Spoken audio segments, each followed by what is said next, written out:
All right, in this video we're going to be looking at factoring polynomials in the form x squared plus bx plus c. But first, to kind of help us see how to do that, I wanted to start by just multiplying these binomials here and seeing if we can find a connection.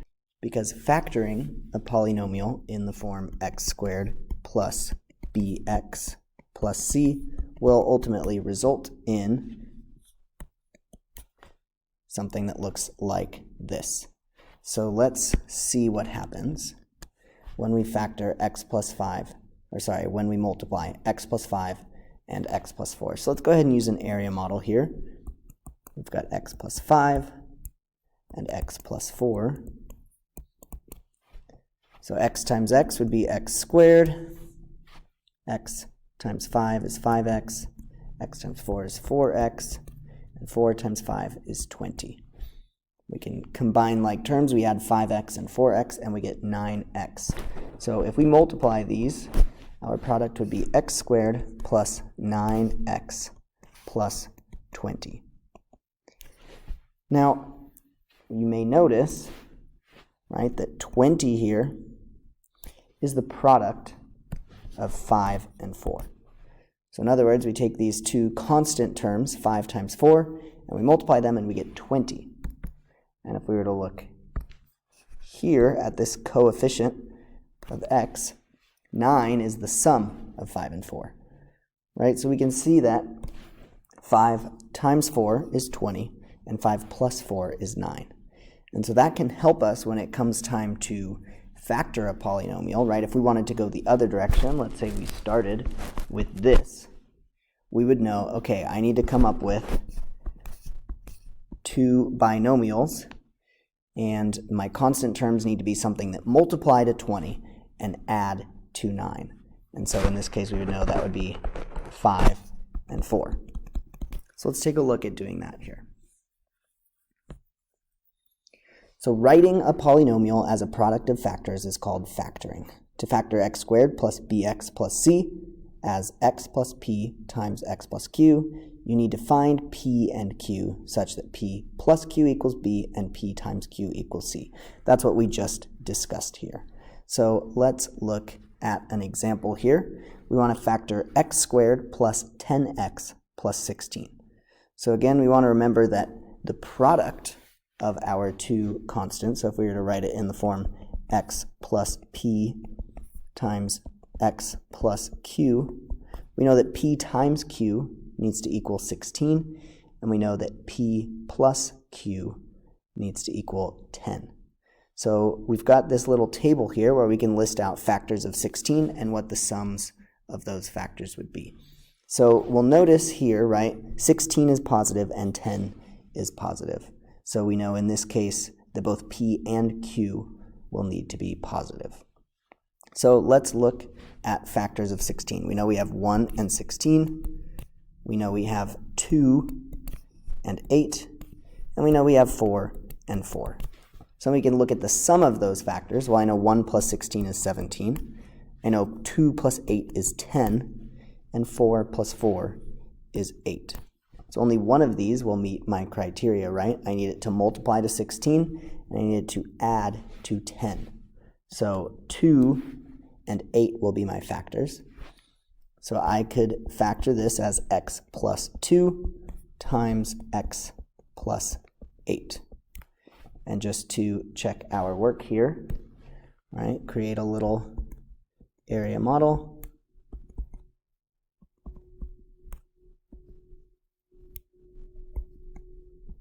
X times x is x squared, x times 2 is 2x, x times 8 is 8x, and 8 times 2 is 16. And then 2x plus 8x would be 10x, so we would have x squared plus 10x plus 16, which is what I started with, so we know that we have factored this correctly. All right, now let's look at a situation where b is negative and c is positive. So in this case, right, we know when we factor, right, again, x plus p, x plus q, well, this time we know p times q needs to equal positive 12, and p plus q needs to equal negative 8. So in this case, we're going to need something a little bit different, right? Now let's think about that. If we were to multiply two numbers together that will still be positive and add two numbers together that will be negative, we know that we need to be multiplying two negative numbers here, right? Because, for example, if only one of these were negative, let's say I had x plus 5 and x minus 3. If only one of those is negative, we're always going to end up with a negative c value here, right? 5 times negative 3 is negative 15. And if both of them were positive, we know that we would end up with a positive b value here. So we know these both need to be negative. So let's look at factors of 12 with some negative numbers here. So I know that it could be negative 1, negative 12. It could be negative 2, negative 6, or negative 3, negative 4. So negative 1 plus negative 12 would be negative 13. Negative 2 plus negative 6 is negative 8. And negative 3 plus negative 4 is negative 7. So we can see that this here meets our criteria. So if we were to factor x squared minus 8x plus 12, we would get x minus 2, x minus 6. And once again, if we wanted to check that, okay, we can multiply these two binomials. This time let's use the FOIL method. So first, that's x times x is x squared. Outside would be x times negative 6, that's negative 6x. Inside would be negative 2 times x, it's negative 2x. And last would be negative 2 times negative 6, which is 12. And we know that negative 6x minus 2x is negative 8x. So once again, this is the same, so we factored this correctly. Now let's look at one more example. So this time we will have a positive b value and a negative c value. So we'll notice again, b is positive 4, c is negative 21.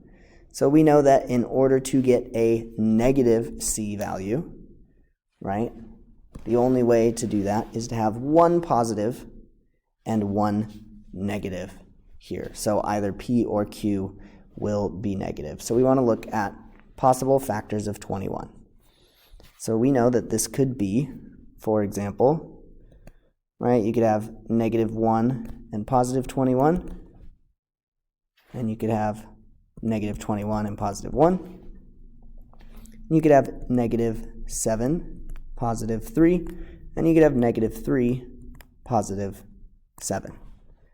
So if we look at the sum of these factors, negative 1 plus 21 is 20.